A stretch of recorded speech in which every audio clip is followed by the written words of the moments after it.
Hello, everyone, and welcome to Legends Lookback, proudly part of the Eugenie Podcast Network, a Star Wars books podcast for people who know what Flash animation is, where we Hey, celebrate the Star Wars expanded universe and expand your universe one episode at a time. I'm your host, Jared Mays, and I'm joined by my legendary co-hosts, Freddie C. Hello, everyone. I think Flash. Gosh, that brings up some memories. I'd like to hear if anybody on the team spent a lot of extra time learning it. You know who definitely knows what we're talking about, Emily Daybeck. I don't know anything about what you're talking about at all. Called it. Not a clue. Not a clue. I mean, that's my specialty, isn't it? I just come in blind. Like, what's that? Okay. What's Flash and why Never is it watched important? Homestar Runner. No. Didn't do the emails. That's gonna be a Emails? rabbit hole for another day. You Okay. know who knows way too much about that? Because let's be honest, he's a middle schooler at heart. Rick Grace. it's true. Yeah, I literally in college took a class that was Flash design and development. And I kid you not, by the time the semester was over, Flash had been completely shut down and it was discontinued and entirely irrelevant. No. Oh, yeah, it's pretty great. Did they give you a refund? No, I mean, because the motto of the communication department was, you know what? We're teaching you the skills you need to figure out the software, not the software itself. Because also, like Final Cut Pro is the same thing. Before it was Final Cut Pro X, it was like the numbered versions and all that stuff. Like, the number of times I've heard Rick give this exact speech. yeah. So anyway, but yeah, it was fun. So Flash is and it's animation, but it's like what all the junky like ads, like banner ads of like 10 years ago on every website imaginable. That was usually made in Flash, and some great homemade animations. Yeah, low barrier to entry animation for dummies. Yeah. Speaking of Interesting. animation, Jared, I really love the emoji you used for this week. So fitting. Oh, the stars. Because we are talking about none other than this bad boy, this massive, this whopper. I mean, it's almost too big for the frame. That is the It's Star huge. Wars Legends novel, Star by Troy Denning. The Star Wars book that took me 7 months to read the first time around. And it might take Emily longer. The jury's still out on that one. Listen. There's he who cast the first stone, Jared. Oh, hey. Come on now. Love to see it. Okay, yeah, I didn't finish the book, but in my defense, It's long. this is the first book I've not finished, and I've just moved in, I've just started a new job, I'm essentially solo parenting, so like, Jared, that's the And you're in thing. good company because Freddie hasn't finished either. Yeah. Well, okay. no Rewind excuse here. for Freddie, except for Rewind that a he's bit also here. just moved. Yeah. We've had a lot of life changes. We probably should do a quick little recap. We Probably, went yeah. through book 7 and 8, and I just had to review those because if you recall, I wasn't here for those. I had a wedding, I had a honeymoon. They've had a been in bunch the of stuff. calendar for a year.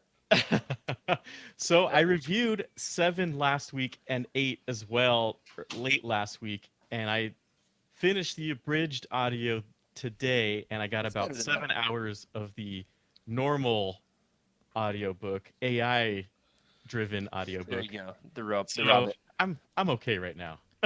I know where we're at. All right. Good enough. And we're going to have some great discussion about this. It's honestly one of the most divisive, controversial Star Wars books ever. And so I'm excited to get everybody's take on it, whether or not you've read every single one of the words contained in the. Let's see here. Holy At smokes. 2.5 times speed. 604, 5. Oh, no. More tucked behind the dust jacket. Holy smokes. 606 pages of the hardcover. Order 606, you know what I'm saying? Oh my Star gosh. by No wonder, because Star. I was like reading and reading and reading, and I was like, golly, why am I like 15% for like ages? right. Anyway, Well, I did not going make it back very to far. those audiobooks. 7 and 8 are like 7 to 8 to 9 hours each. The whole audiobook from start to beginning. Oh, that's nothing. No. And this one though is about, if I calculated correctly, 19 or almost 20 hours. I believe it. I mean, those both. Oh my gosh, what a the round Greg- table to come back on. Jeez. I know. The Greg Keyes books. Those are both like like 300 pages flat, light, breezy, quick reads. This one is like, oh, I see your light, breezy, quick reads. Read and I raise you a scroll. I mean, this thing Now, is in like fairness, like if he had to fit in all of this, Troy Denning is a male, correct? oh Is yeah, it a dude or girl? Okay, Super male. so if he had to like fit in all of that, like if he was given the guidance, okay, like these characters need to die, you have to get backstory for that, you know? Speaking of which, we'll have full spoilers here for Star by Star in this episode of Legends Look Back, and we're going to get into that more and more as we get going. I Of gave course, away no spoilers. this Don't throw me under the is bus. that's the spoiler warning. If you haven't read it, do so, or do good enough and listen anyway, like Freddie and Emily. The abridged 3 hours. You're done. Well, it's missing a significant event in the history of the EU and the It really abridged is. version. I know from experience because I also listened to the abridged getting ready for this episode, but did a lot of extra reading on top of that to get ready. This is a long-awaited seminal New Jedi Order novel, Star by Troy Denning. This doorstopper of a novel shakes up the status quo massively, including, as Emily has alluded to, the death of another major character. Rick, fill us in. What are the deets? Give us Star by the number. Tell us the backstory Yeah. here. What are we All talking right. about tonight? So it was written by Troy Denning. Let's look at some cover art. Let me pull this up real quick. Oh yeah, Man, the original cover art, the regular, the American version. Whose face do you think this is? Vicky Sesh? I was hoping it was not, and no, I totally that's like the insides of Vicky Shesh for sure. Who is that? I don't know. It's like a werewolf in transition. Yeah. I mean, Oh That is gosh. horrifying. Yeah. That's supposed to be the Yuuzhan Vong. One of the Vong. There's many. There's the full Oh image. which- my.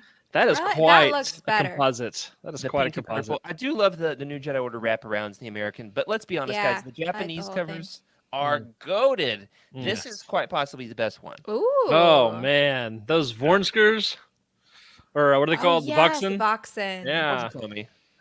yeah. Hey, keep Oh, it clean. man. Keep it clean. This is a family show. That Mon According to Scoop Calamari. oh yeah. According to Skooma Joe, I'm assuming the U.S. version, that's Savang La. You His put some understanding. nice spiciness on that one, Freddie. I love it. Yeah. Savong Law. Yeah, so great cover art here. Yep. Luke is looking. Cut back to the American one more time. The Luke on Luke's face. Nope. The look on Luke's face looks about like Emily staring at the page count of Star by Star. It adds up. I mean, you're not wrong. Yeah, it's a lot. It's a lot. So great covers all around. This is, of course, one of the 5 New Jedi Order books that received a hardcover in general release. In fact, they almost went the double VHS route, like Braveheart or The Godfather, or Gone with the Wind for this one because it's so long. I'm just kidding. It's just massive. Huge book. One of the longest Star Wars books. In fact, I was going through the Discord archives today, and it looks, if I'm not mistaken, like the second of the Hand of Thrawn duology is in fact longer by word count. Though somebody can run to the shelves and let us know about page count in the hardcover versions. It's funny how these things can deviate depending on typesetting and boy, that's boring stuff to talk about. But some people love it. What do you guys say? Should we get into the deets? Ready to break into the Let's do summary? it. So Freddie, lead us off here. The Jedi are being hunted by genetically engineered force hunting creatures called voxyn. The story opens with the death of Numa Rar, Twi'lek Jedi, sister to Alima Rar.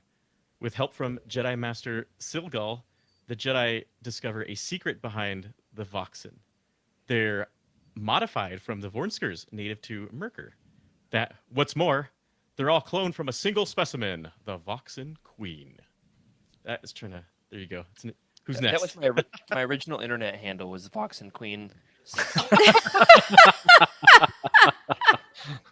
At AOL. At AOL, yeah. MSN. Oh, MSN. my Picking up Lord. picking up babes on AIM with Voxyn Queen. The Jedi, with the help of Lando Calrissian's Yuzhong Vong hunter droids, form a strike team coalition to infiltrate the Vong world ship Banu Ras over Mirkor and eliminate the Voxyn Queen. The strike team, led by Anakin Solo, consists of all 3 Solo kids, Ali Marar, who's hell-bent on revenge, Ganner Rhizode, Tahiri Vela, and Lobaka, several others. It's a big strike team. It's My. not super discreet, this strike team. It's more like a mild here. invasion. What happens next? After a less than optimal outset to the mission, the Jedi board the world ship Banu Ras, wherein they detect a surprising Force presence. Deviating from the original mission, they reroute their search to find the captive Jedi, only to discover a couple of treacherous dark Jedi, who eventually steal the Jedi's getaway car or ship. This results in the Jedi ambushed by Vong backup in overwhelming numbers. Anakin, in a heroic act of self-sacrifice, becomes one with the Force, fighting off the Vong so that the rest of the strike team can escape. R.I.P. Anakin. We just watched Anakin die in Emily's eyes. That was Yeah. that was a go. That was cruel, Jared. That was, you had to make me read that one. They're on this fun mission. They're rerouting, and they find some dark Jedi. And oh no! Poor Anakin. Just you wait. Just Little- you little- wait. little And he piece of her fights soul with his died brother there. so much, you just get so attached. Man, Yeah. it's a yeah. There's a lot. After Wow. killing the Voxyn Queen with the help of the enigmatic Vergeer, Jason is captured. And so this novel is not only a huge turning point in the New Jedi Order, but the entire trajectory of the expanded universe at large. By its conclusion, it has massively reset the status quo. Anakin killed, Jason captured, Jaina having given herself over to the dark side, What? and Coruscant taken by the Yuzon Vong. Hmm. Nothing will ever be quite the same. I'm sorry, Jaina goes dark? Ish. Have you not looked at the titles of the books in the series? The one with Jaina's face on the cover is called Dark No. Journey. I'm trying to give our listeners an authentic first time reaction because I feel like so many of us wish we could reread these for the first In fact, time. it's pretty cool. She uses Force lightning to disintegrate some Vong, and Like I yeah. was out mowing Wait, the so yard. she's like dark for good? well. How is that? You got Is anybody always gone for good? You know, like, come on. Interesting. Chewbacca is. Oh. It's not about. Yeah, Oh, okay. It's not about who's gone for good. It's about the Yuzhan Vong we disintegrated along the way. Okay. And, Yes. yeah. How Well, many of them okay. are there? So Emily, Yes. there's a lot. There's okay. I mean, just to give you some obviously- insight, there's a bunch of world ships that haven't fully landed yet, and they need to, in order to land those world ships, they need to conquer like a world basically. So there's just tons of world ships that are literally waiting to be landed on a planet. So there's more coming, I suppose. And so they're seeded Oh, with no. an entire ecosystem with all of their, their technology in order to seed a planet and start breeding. Yeah, my finger is spray painted, by the way, if people are distracted by that. I'm working on some Star Wars room projects. I was gesturing at the camera and distracted myself. Long story short, there's a lot of them. There's a lot of them. And a lot of them die in this book, but not nearly enough for that. Obviously the death of Anakin Solo is a big deal. We're going to get into it more. But first, as much as you're able to at this point, what's your rating of Star by Star? This is extremely, extremely controversial among the fandom. People love it and people hate it. I believe we've got listener here tonight. Jalen says it's her favorite Star Wars book, if I'm not mistaken. It's really, really well written. If you like Denning's got a very, very, very pronounced style. Yeah. He kind of creates what's called the Denning verse. He's got a handful of pet characters that he likes to come back to, and a lot of authors do this. Zahn does it for sure. Stackpole, but the Sabatine, the Tazar Sabatine, Ali Marar, these are all very Denning specific characters. But he was handed a tough one. In the New Jedi Order Bible, according to the lore, he was messaging Shelley Shapiro and says, upon reading the New Jedi Order Bible, getting ready to write this book, he's flabbergasted to discover the death of Chewie in Vector Prime. So he writes to her and it's like, "No way, we killed Chewie! I can't believe it!" And she's chuckling like, "Haha, you haven't gotten to your book yet, have you?" And then he discovers that he has been, in fact, conscripted to write the death of Anakin Solo as well. We'll talk about that more in a minute. What's your rating this time around? My read through, I went much faster than last time. Loved it. Found this to be a very compelling read. First time I was really quite confused. I could not keep track of what was happening on the world ship. It was so confusing to me. Yeah. This time around, I kind of knew the main beats. I could track with it. Rick, you're locked and loaded, ready to go. What's your review of Star by Star? Yeah, I think that's definitely a masterpiece for me. It's gonna go on my favorite list for sure. Wow. There's so much that happens, and it is consequential. There's so many books that are entertaining to read and that are memorable, but this definitely is clearly one that like things change because of this. And that's what I'm excited about. And I always love a good like sacrifice of a character. Like it's kind of I guess dark, but it's just when it's a meaningful like sacrifice, which both Chewie and Anakin kind of were. So I don't know, the feels are good, and you go through the experience. It's an experience, and it is a moving story. And oh gosh, 1 minute, I'll cry. I cried a lot, dude. Like this was harsh. Yeah. Oh no. Had to pull it over into the service lane, and AKA just turn it off. Emily, just give you a heads up. Anakin's death isn't the worst part. It's the What? reaction to Anakin's death. Oh man. Okay. I've got a bone to no. pick with that. I've got a bone to pick with that. You're talking about Leia's reaction specifically? Yeah. Yes. Oh man. Yep. I go ahead, Freddie.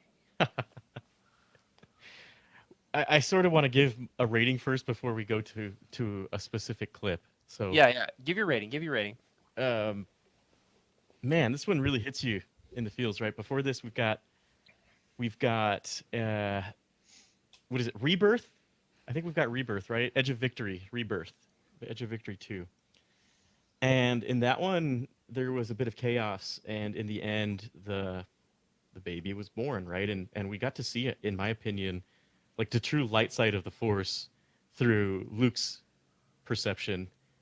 And this one was, man, just when you're feeling good, you see some battles being won, you have to almost rewind and listen to it again. That's what I had to do. I was like, wait a minute, what just happened? That's what I kept saying. I had to listen to it twice, and I was like, oh my goodness. And it that wasn't it. It keeps going, just like this series. It keeps going. It keeps hitting you, and it's just like There are depths, you could say. There are depths. There are depths. So when we get to talking to Anakin, let's talk about the reaction. But really good book. This is this one will hit you in the feels too when you You'll need to see sink your teeth Chewbacca into go. it slower one day.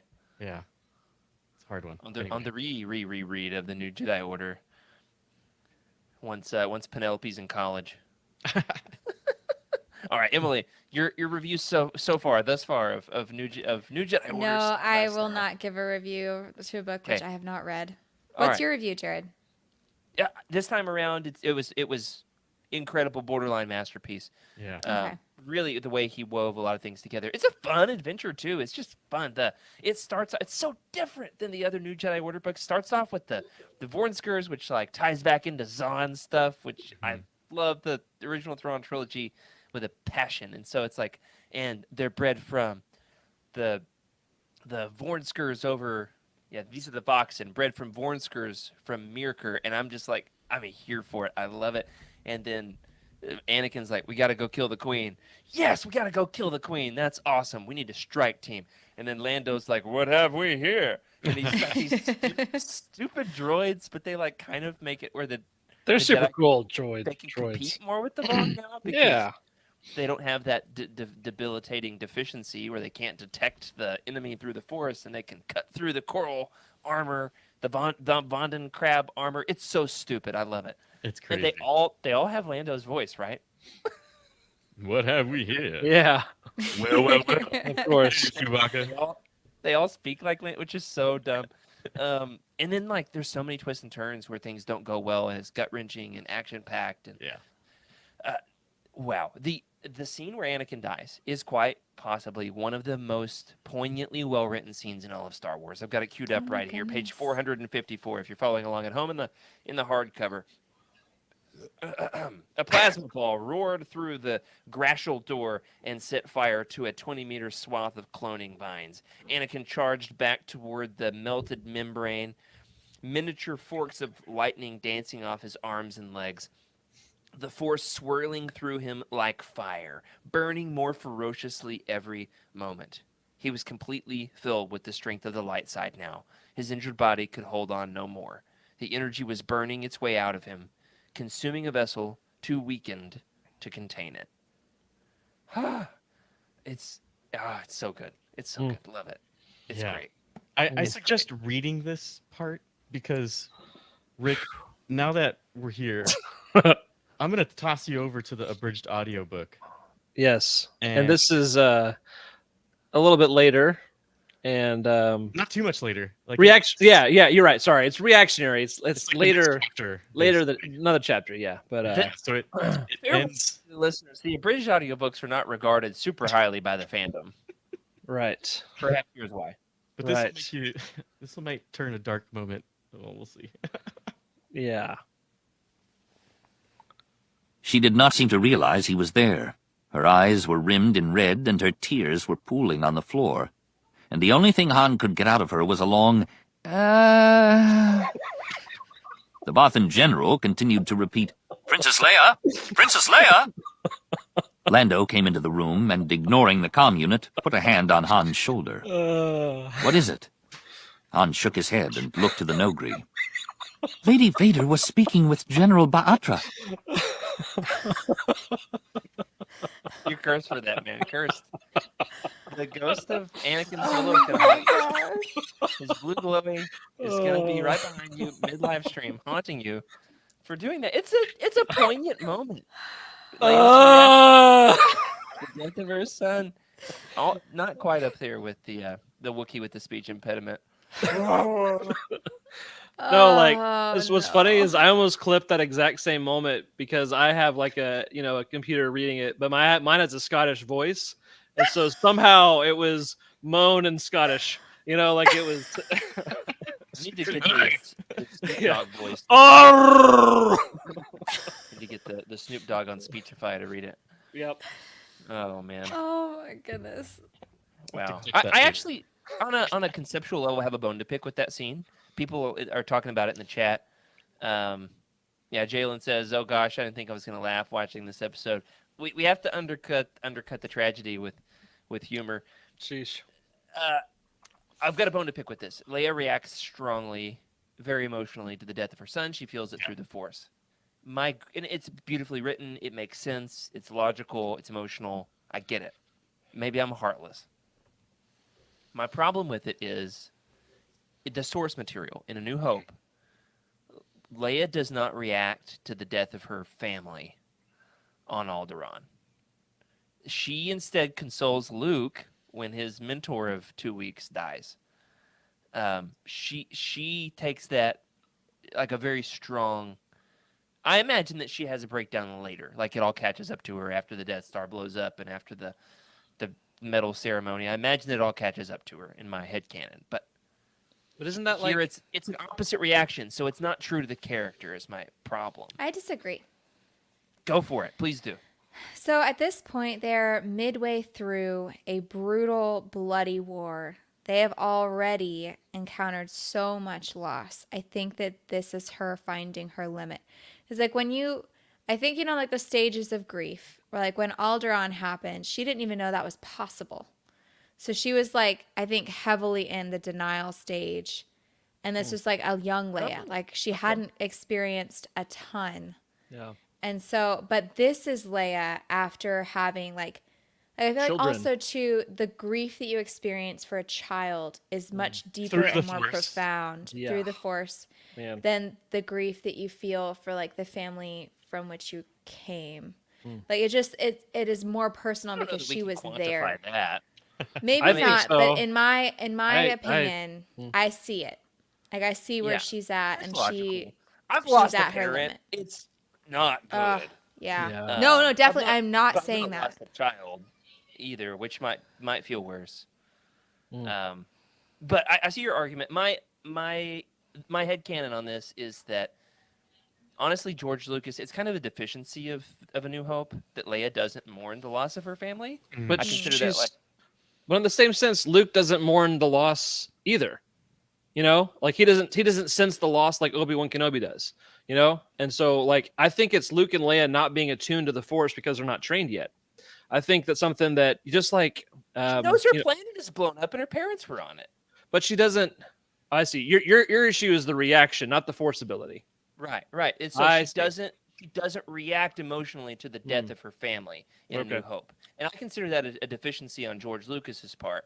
Ah. And Star Wars is a perfect movie, don't get me wrong. I'm not complaining about it. So I consider that Denning is making up for that.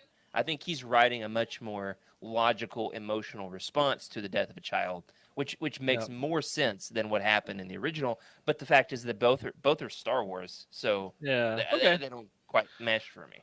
I'll quit complaining. I'll fix it in my headcanon by saying that, you know, she knew that her parents were rebels and the Empire was targeting them and all that. So maybe she kind of saw it coming. And she didn't know that they were on the planet for sure. Maybe she had hoped that they had gotten out. And she had a little bit of The- hope. in The her heart. denial made sense. I'd never considered that. In all my years as a Star Wars fan, that never crossed my mind. I've always thought she was compensating for the fact that she was trying to be strong around Tarkin and Vader. Oof. Like she that's- she couldn't show vulnerability in that moment. Yeah, she couldn't process it then. She had to have processed it later. Hmm. And honestly, like this is in no way the same at all. But like I consider myself a strong woman. I've dealt with a lot of things in life. And You have to be like as a military wife. Yeah. you do. And your tolerance, like you can say like, okay, I'm here. I can handle it. I can handle it. I can handle it. And then like things just keep adding on. And then eventually you reach a point where you're like, okay, I really can't handle any more of this. Like this, I'm done. And I see where her character is at right now. And I see how she was just like in the moment. Like when I'm in the middle of a move, it's very stressful and I can't process it emotionally until months later. It's like at the moment, like makes a lot there's of you're sense. just focused on the next thing. Like you're focused on whatever you can control, right? She can't control the fact that her planet just got exploded. She has to protect the rebels. That's her family now. And so she's focused entirely on the thing that she can control. So I understand her reaction in A New Hope. Yeah. I have no problem with it. But I can see how you would think that she might react a little more emotionally. Yeah, and it's just it's good for the debate. Freddie, what do you want to weigh in on this one? I mean, I don't think I use can somebody add. coming to my defense. That would be great if you would do that. No, you're indefensible. Uh, We have the high ground, the moral high ground. Ah. No, not the moral high ground, but There's a big connection there with the Force that I feel like can really drive her to a place that she's probably never been before emotionally. I could see that. That would be the retcon, I suppose. Jared, you could just say that. She's had some Force training since A New Hope. Yes, there you go. And her son, the fact that Anakin has become one with the Force while living and fighting, I imagine she felt that too. That kind of, I consider it like he is the epitome of the light side of the Force for that brief moment. He and the light side of the Force become synonymous. And if you are a light side user, no matter where you are in the galaxy, you would feel that, especially if you're family. You already have that strong bond. Sheesh. Man, That couple pages though of Leia's reaction is some of the best written Star Wars I think there is. Wow. Like it's was beautiful. man, and just like I'm rereading it right now, like the pages before and after. I wish we could just stop and read it because it's so good, and Yeah. powerful. It says the right words simply. Great comment from Isgul. Absolutely great comment. Though it doesn't necessarily agree with me, we'll give you credit. there's a lot of stuff that happens in Leia's life between A New Hope and Star by Star. A lot of development can happen in that time frame, and I'm totally discounting that. So you're right, absolutely, 100%. So let's talk about the character of Anakin Solo. Let's give him a bit of a send off. This is a huge defining moment for the expanded universe. The fact that a character who did not exist in the original trilogy, who is the spawn of two of our main legacy characters, he now has been built up through the Junior Jedi Knights series as well as this, the New Jedi Order, in such a very well written, well established way. He's given a full character arc, and then he dies a heroic, tragic death. Let's give Anakin Solo. Pour one out for Anakin. Your send off. What's your? How do you feel about Anakin's death? Is this something they should have done in the New Jedi Order? Is this something that for you was like? I know a lot of people who have said this is when they quit reading the expanded universe. This was the nail in the coffin for them. I've heard 100 different people give 100 different reasons on that. I think most of them are full of it and keep reading it anyway. But this was an egregious story choice for some. And yet for others, it was a really well-written moment that shows sacrifice and character depth and stakes for the plot of the series. Freddie, weigh in on the death of Anakin Solo. It's huge. You know, if you were reading Legends to this point back when these were all published, Anakin Solo was almost a household name to you and probably the community, right? That Anakin, we saw him grow up essentially from a child, a baby to, in my opinion, just hearing and seeing, well, obviously reading Anakin's battle, right? How intense it was. I was thinking, oh my goodness, this child who is I don't know how old he is in this book at this time. Is he 15 or 16? I forget. Yeah, in that area. Either way, he is fighting like as a warrior at that age and doing really well and being incredibly heroic up until the very, very last moment. Literally just imagine him pushing that, what was it, that detonator or whatever it was, that the bomb, whatever it was, that exploded essentially. The Force bomb? Yeah. So it was just, it's interesting because I feel like the direction Anakin Solo was taking was different, right? He was struggling with kind of the light side, the dark side, and then we kind of see him take this full turn into heroism. Heroicism. I can't even speak right now, but he died a hero, an incredible warrior. Really hits you hard, and it after this much death, it's kind of like it reminds me of The Walking Dead. After so many characters, how many until people are just like, I can't do this anymore? It's just too much. Right. And he really defines the heroic self-sacrifice that is the light side of the Force. Yeah. He represents this side of the New Jedi Order, what it is like the best that they can be as a brave dying warrior who dies for good. And the fact that he stands even for saving the Dark Jedi, even after they do that and they're betrayed, he's like, it was still the right thing to do. Unwavering, unflinching ethics. Chewbacca would have been happy. Sure, yeah, Chewbacca died to save him. Exactly. Rick, Emily, Anakin Solo. What's your thought, impression? How are you handling it? Are you okay? Do you need a tissue? Sheesh. I'm right on the blade's edge, man.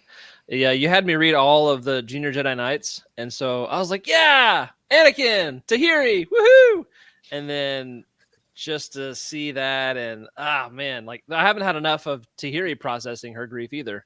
Oh, yet. well, there's a lot of that to come. Oh, good. Boy, is there. Oh, good. It does a number on her. Sheesh. I'm not surprised. Not surprised. And so, man, I have the feels. I have all the feels. Oh, there's some crazy stuff coming in that regard. Oh, I'm dying to talk about it. Oh, man. Emily, Anakin Solo, how are you feeling?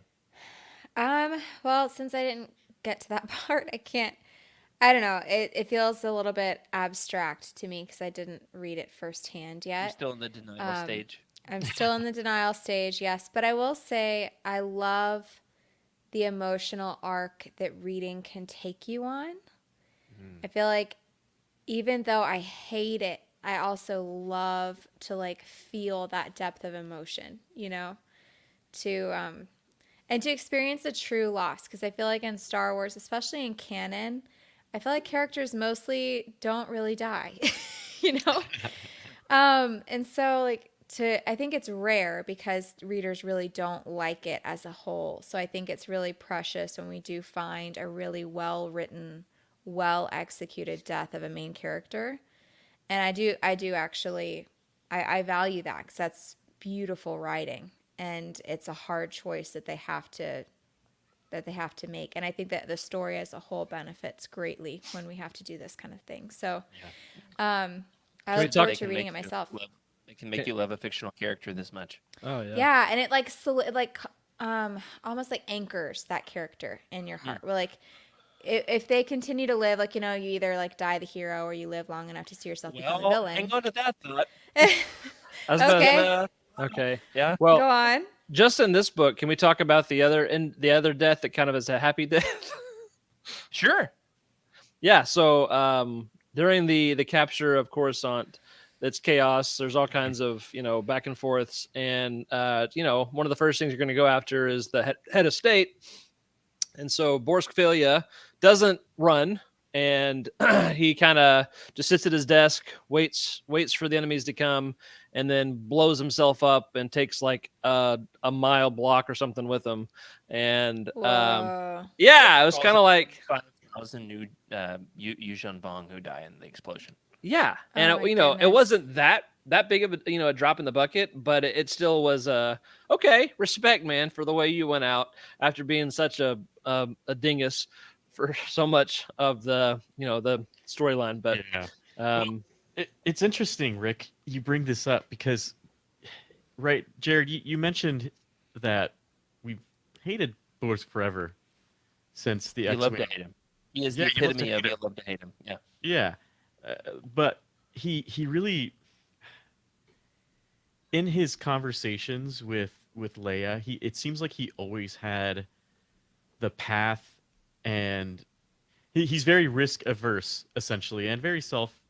He's looking out for himself, but he's also very risk averse with the affairs of the government, and often what we're dealing with is wars, which is the opposite of what Borsk wants, right? They'd prefer not to have that because it creates chaos, instability, logistics issues, etc. But for him to, in this, we kind of see the loss of his political power, and I think his true colors shine, which is unrestricted by the political affiliations he needed to create to get that power. So now he's without it, and he's like, I don't care. Like, this is how I really feel. yeah, Yeah. that's a good point. Boom. What I love about it is you spend so much time hating the character, and Mhm. then this comes, and then when you reread it, you read him in a totally new light. It's like, yeah, he's maddening, but you read him through the lens of his own culture and the Bothans. There's a lot in Legends about Bothan culture and the way that they kind of power grab and backstab, and that's kind of like the classic, all Rhodians are bounty hunters kind of thing that Star Wars does. Like all Bothans are spies. But he spends so much of his career vying for political power, trying to, he'll scrape and scrimp and undercut and backstab to get political power. But then this shows he actually has been doing that the whole time because he loves the people, because he cares about the New Republic. And he genuinely has been doing it, though sometimes in less than reputable means, from a desire. And this is revisionist history now that he's died in a heroic self-sacrifice, that he's been doing it from a good place, a good motive of he wants the best for the New Republic. And it to me totally redeems the character. I find it so fantastic. A great turn for Borsk. Emily, though you've not necessarily gotten to his tragic death, you certainly have loved to hate Borsk alongside the best of us. Are you surprised that his character has a noble self-sacrifice? I don't know. I mean, I love a redemption arc. And I do. He is like a kind of a perfect villain in that he's very gray. Like you don't really know what he really wants until the very end. And even that, it's like, I think it's fascinating to see what people choose when their backs are up against a wall, when they really only have black and white choices versus like the multitude of gray choices that we have every day. I think I think that's what happened with Anakin as well, where like it went from like the world kind of clarified in a moment, and it became, instead of gray and questioning, it became like I get one choice or the other. And I love it. I think that I love that it adds that depth to his character. Yeah, love that perspective. You know who else is morally gray? Is a character that we're just beginning to get to know. Vergere, the avian. What has been revealed about Vergere? She's Anakin's. She's Jason's rescuer, and she aids him in taking out the Voxyn Queen. Though she's been working for the Yuuzhan Vong. She's Nominor's rival here. You'll remember from previous book, I believe it was the first Greg Keyes book. I could be wrong on that. It all starts to blend together. It could be Balance Point. Vergere heals Mara with her tears. She's got healing tears, as all birds do. If you can go make birds cry, they'll do that. But she's very morally gray. We're really not sure what to think about her. There's more coming with this character, but what are your impressions of Vergere so far, Freddie? I feel like there's a keystone, and it's unfortunate. I know what's going to happen here, but I don't think much time on the book, Freddie. Yeah, I don't think we realize what's about to become, what happened with the introduction of this character. That's all. Sure. For those who haven't seen it yet, it's like, right.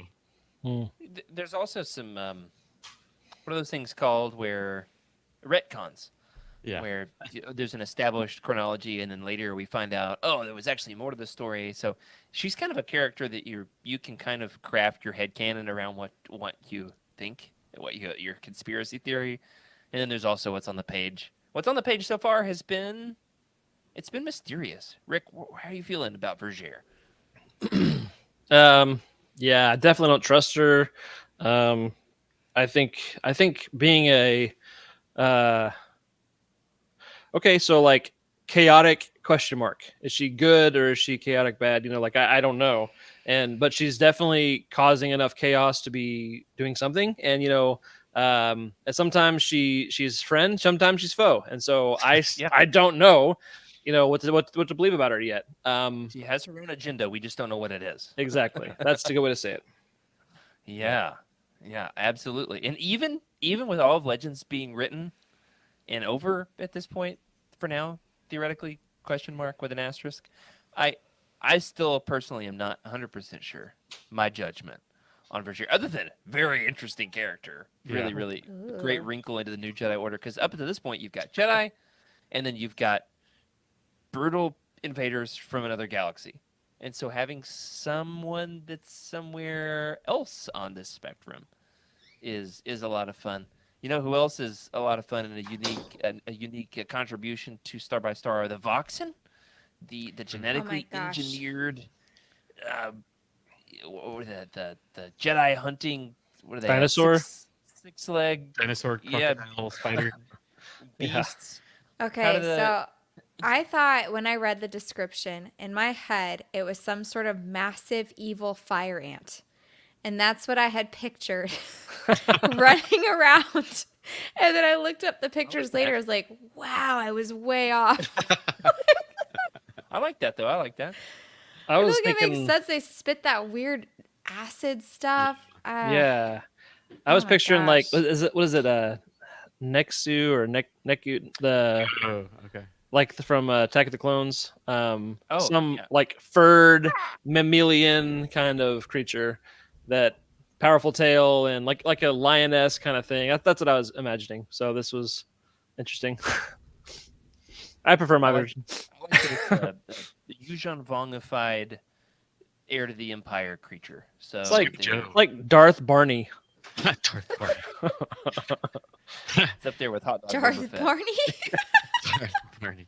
Skooma Joe has a fun fact. The Voxyn were based on the xenomorphs Oh, heck yeah. from Alien. Let's go. By the way, the new movie is really good. There's so many fun and wild behind the scenes things that contributed to this book.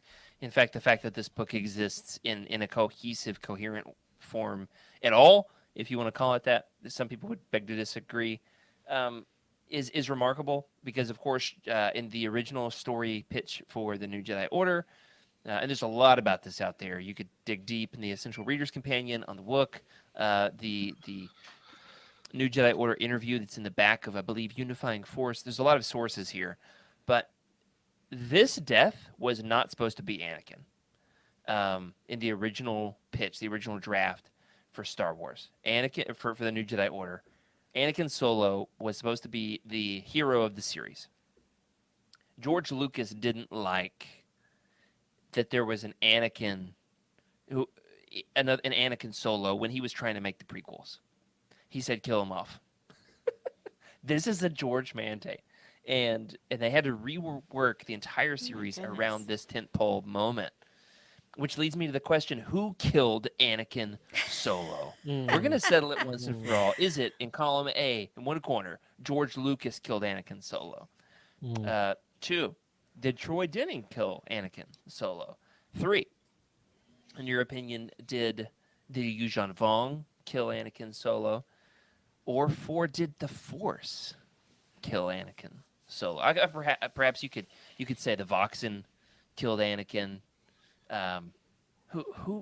Who's the most responsible for the death of this character, guys? I've spent a lot of time this weekend contemplating this. What were your options?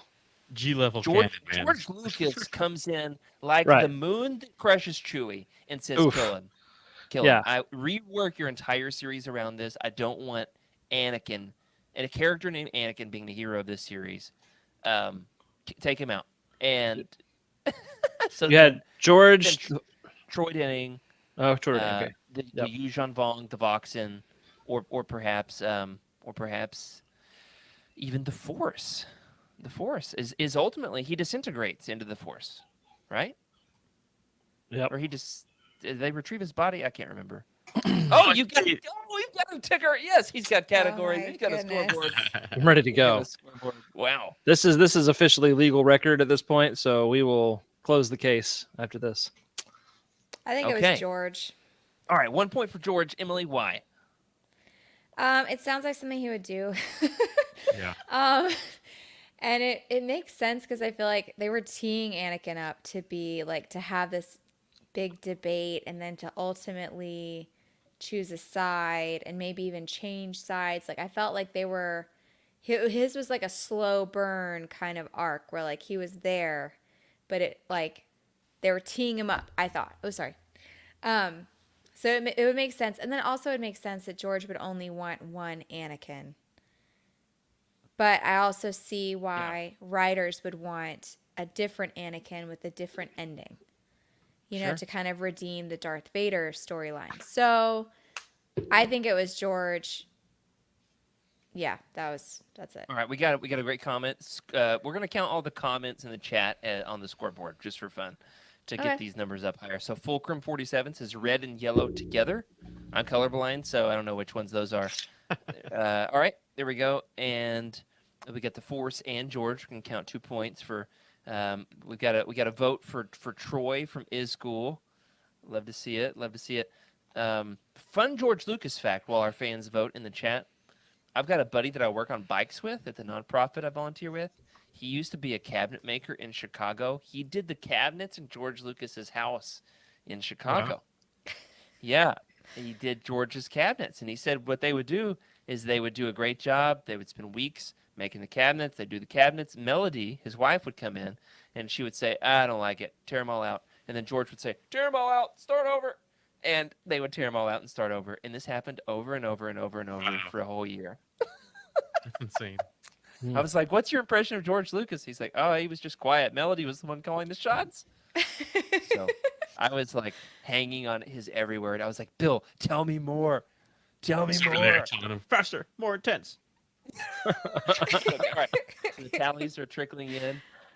Can I say everybody but Troy Denning? Sure, all Right? let's It's like put we it on all the board, feel put so it- Yeah. bad for Troy. I'm not sure if Troy Denning had a choice to make. If Right. George said, kill him. you're gonna kill it. You got to do it. There's no choice. Mm-hmm. Also, that quote earlier on in the show about how he was like mourning the loss of Chewie, and then the other author was like, "You haven't gotten to yours yet." Yeah. Like someone else told him. I think we've got a pretty decent conclusion here that George has got 3 points, and the Force has got another 3 points, and this is including everyone in the chat. This is like a chicken or the egg situation. You know, was it George or the Force? Like creator or creation? Who knows? Troy Denning, no choice. He had no choice. No choice. George said, kill him. And Troy said, yes, sir. Whatever you want. You're paying my check. So, anyway, I think that's the vote there. Did we count all the votes? Everyone vote in the chat? I think everyone agrees. Skuma's got some logic. He says that apparently George only told them not to make him, Anakin, the main character, but he didn't tell them to kill him. So maybe that saves some culpability from George. That's what his assistant said, right? He didn't say kill him, but in the back room, kill him. I want him dead. Yeah, that's right. Yeah, I don't like that guy. Let's just, I don't know what accent that was, but that was not quite George Lucas. But also, like, but if you're an author and you're like, if you plan to make one character like the main character, then like if you reach a point and you find out later on that he's not to be the main character, then like, what are you supposed, like, he has to go out either in like a blaze of glory. Like there's no way to back down from that gracefully without killing the character, Yeah. So it depends on like what stage along the line that George Lucas was like, listen, you can't make this dude the main character.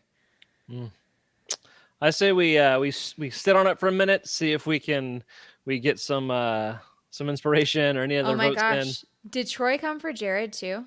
Yep. He's gone. Jared's gone. Troy. Jared's gone. I felt that loss in the Force. Did you? I thought I heard George come through the microphone saying, "Get him, get that guy." So I think Jared's been lost. Oh, Jared. To George Lucas's team. Yep. He's currently in Chicago, probably right now. Could be. What do you guys think about the whole rescuing the Dark Jedi thing? Was that something that was worthwhile, or should have just let them to die? Well, I feel like what it does is it gives perspective to those who may be corrupted by darkness. The beacon of light, beacon of hope, always lighting a path for those who need it or are looking for it, and it just inspires them to think, if they're in a situation, they might do the same, right? They might commit a good deed because of that. And in my opinion, it's what else are we going to do? And it looks like we've got, I've taken an analysis. Someone just came into the chat here. It looks like analyzing the DNA sequence, it's exactly like Jared's. It's the ghost of Christmas past. It looks like he may be trying to come in here real soon. But what do you think, Emily? About what? The Dark Jedi thing. Yeah. Saving a Dark Jedi, good or bad? I mean, you know me. I bought a Dark Side t-shirt. It's my first Star Wars t-shirt I've bought since like my original Utini one. They didn't have any Bane. I would totally have gone with the Bane, but no, it's just like a Target. No Darth Hannah. I have to make that one. I'll make that one later. Oh, dude, yes, give me one of those. Yeah, it's just like Sith Lord. So I was like, oh, I have to get that. So yeah, you know me. I love a nice morally gray character. I love like when evil characters are also good. Like I love that. Well, and these guys too, like they're not Sith. They're just Dark Jedi. Went to like the Shadow Academy stuff, like thing. Like they're from. Didn't they splinter from like the original group to like a whole other thought of how the Jedi should be? Is that how it happened? I can't remember. Like I don't know their backstory, and I kind of skimmed through it quickly in the book. But I don't know. They've been helpful. I'm kind of reading ahead a little bit, and ish. I mean, for now, but I could be saying this, and then a month from now, I'm like, nope, they should have let him die. So are they like chaotic neutral? Is that their deal? Okay, right now at least. All right. Yeah. I mean, hindered. yeah. very, they're definitely on the path to darkness. One of the other thoughts I had was because I read 7 and 8 really recently, so those are pretty fresh in my mind. Coming off of the birth of, in my opinion, it's so crazy, right? That cyclical thing that we talk about the Force. We've got the birth of Luke's son, right? I think it's Luke's son, and then we've got Ben, right? We've got Ben, and then the loss of Anakin Solo, and it almost overshadows what happened in Rebirth, like the whole birth of Anakin and That's true. Mara coming back to life, and it was such a counter to that Rebirth. I was hoping to see a little bit more rise, and then boom, you just get dropped. I guess what did you guys feel after reading those past books and then coming into this one? Emily, you've read a decent amount of this one, I think, to understand what's happening at the beginning. I don't know how I feel about it. I mean, I guess it makes sense. Like, you kind of want each major moment in the books to have a proper moment, like a birth is a big deal. A coming back from an almost certain death is a big deal. And then all of a sudden you just get blindsided by the death of a different, unexpected major character. I mean, I love to hate it. I eat this stuff up for breakfast. Like, I just think it's like so unexpected because truly, like, when you read enough books, it's difficult to be surprised anymore. Like, what's coming. Yeah. The main character shouldn't die. Who's going to end up getting together. Who's going to end up like doing something for their own selfish gain. And then to be surprised, like truly surprised like this, I think is the mark of a truly good series. Okay, so sorry, were you mid-thought there? No, I was done. Okay. So Freddie, your question about like the trajectory of the previous books and getting here, I was really I was surprised that they actually let Coruscant be captured, but at the same time, that was a question I had in my mind for a few books now. Is okay, are they going to get to Coruscant? Are they actually going to get all the way to the core? And are they going to take Coruscant? And so it's been a question I've had. So that was a big deal. And so I think it was a good build and a steady, we talked about how the maps throughout the books have changed with the territory being eaten up by the Yuuzhan Vong every book. And so that's the big, like, I don't know. It's not a huge piece, but it's a interesting piece. What do you guys think about the whole fall of Coruscant? That's the thing, right? Coruscant has been through so much in the history of these Legends books. Seriously, like the Empire is not even like a distant memory yet. It's like living memory. Yeah, so that's what gets me. It's like we've got going back to some of the earlier stuff. We've got the Jedi Order, the Republic, etc. And then you've got the fall of the Republic into the Empire. And then now you've got this new Republic and another battle, another major, I guess, milestone in the history of this planet. The fall to the Yuuzhan Vong. It's like,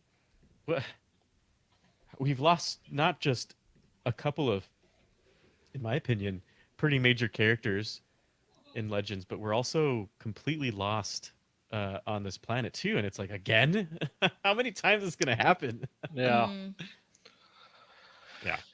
I think the Voxyn have absolutely taken over Jared's stream. Probably. Yeah, Jared's not coming back. No, He is one with the Force. He's gone. in the Chicago River, along with all the wasted cabinets. Man. But I think we're gonna have Oh, to my land goodness. this show Yeah. without Jared. Yep. So how about we? This is actually kind of poetic, It is. We lost a main Jared. character halfway through. Our favorite child of the Star Wars is not here. So we've got an episode coming up. This is actually our last live stream for a while, so it's kind of sad. We haven't talked about it a lot, but we are going audio only for a bit. We're working on a lot of things behind the scenes, working around some schedules, new content coming out. So there's a lot of new stuff developing, and we really want to give it a good thought And, the only way to do that is to not stretch ourselves so thin and to reel back. We're going to continue to publish that audio consistently. We are going to continue to do live shows every once in a while. Rick, Emily, anything you guys want to plug in here? Yeah, I mean, nothing's changing as far as, like you said, we're going to keep on doing the show and everything. Just we're changing to the format, possibly. We're kind of experimenting with some options, but so don't be surprised if you don't see us live, but you hear us on the podcast stream. But all that's kind of being determined right now. That being said, we do have some cool stuff cooking that we can't talk about yet that we're excited about. So stay tuned for that for sure. Yeah. Well, that'll do it for this week's episode of Legends Lookback. If you're looking for other podcasts to expand your fandom, be sure to check out the rest of our lineup in the Utini Network, including The Cosmic Force, the Star Wars Archives, the Utini Show, and the Utini Canon Book Club. Thank you to the proud members of the United on Patreon. Special thank you to Brian Dooley, Carl Sander, and Michael Fry on our High Council, and James T., Ashley Engels, and Colton Fife on our Captain Tier for their amazing support. Catch us live every other Tuesday night at 8:30 Central. Of course, TBD could be changing. Of course, if you see any of our episodes, ring that bell if you want to get notified for any of our live episodes. And leave us a review in your podcast platform of choice. Want your thoughts read on the show? Email us at legendslookback@utini.com. All right, sorry. Screen minimized. We're also on Twitter or X. I'm not sure what it's called now. It's at Legends Lookback. Message us there.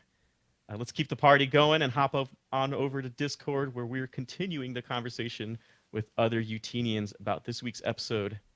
Find us in the Legends Books channel.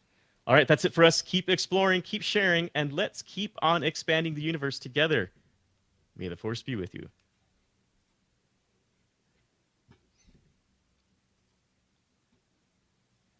She did not seem to realize he was there. Her eyes were rimmed in red, and her tears were pooling on the floor. And the only thing Han could get out of her was a long,